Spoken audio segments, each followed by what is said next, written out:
بلند حوصلے۔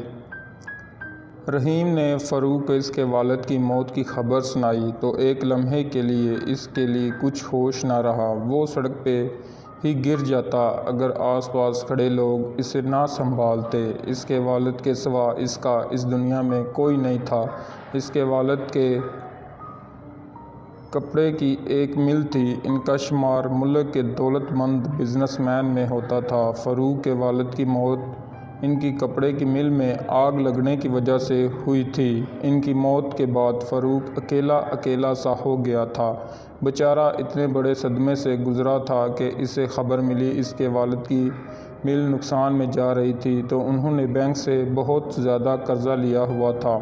مل نہ ہونے کی وجہ سے ان کی کوٹھی نیلام کر دی گئی۔ فاروق اپنے چاچا گھر چلا گیا۔ کچھ دن تو چاچا کا رویہ ٹھیک رہا لیکن بعد میں اس کے چاچا کا رویہ بھی اس کے ساتھ برا ہو گیا۔ ہر وقت اپنی چاچی کے طعنے سنتا رہتا۔ ایک دن انہوں نے حد ہی کر دی، فاروق کو یتیم خانے میں داخل کرا دیا۔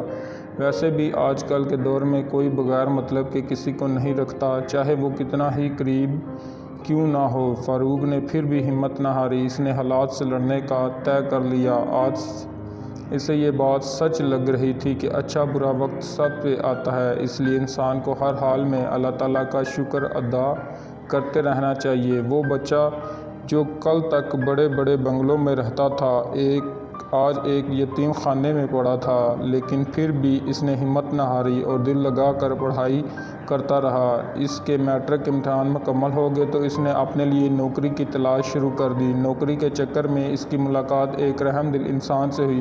وہ ملک کا بہت بڑا بلڈر تھا۔ اس نے فاروق کی قابلیت دیکھی تو اسے آگے پڑھنے کو کہا تو فاروق نے اسے دکھ بھری کہانی سنائی۔ فاروق کی کہانی سن کر اس شخص کا دل بھر آیا۔ اس نے اس کی ساری پڑھائی اور رہن سہن کا سارا خرچہ اپنے اوپر لے لیا۔ عرض یہ کہ اسے اپنا بیٹا بنا لیا۔ اس کو اور اچھی تعلیم دلانے کے لیے اسے بلڈر نے اسے ملک سے باہر پڑھائی کے لیے بھیج دیا۔ اپنی پڑھائی مکمل کر کے وہ واپس آیا تو اس نے اس بلڈر کی جگہ سنبھال لی۔ اس بلڈر کی کوئی اولاد تو تھی نہیں، اس لیے وہ اسے اپنی سگی اولاد کی طرح رکھتا۔ فاروق بھی اسے اپنے باپ کی طرح سمجھتا تھا۔ اب فاروق ملک کا بہت بڑا بلڈر بن چکا تھا۔ ایک دن وہ کسی کام سے ہسپتال گیا تو دیکھا کہ ایک بوڑھا ہر کسی سے التجا کر رہا ہے کہ میرا علاج کروا دو، لیکن کوئی اس کی نہیں سن رہا۔ فاروق کے دل میں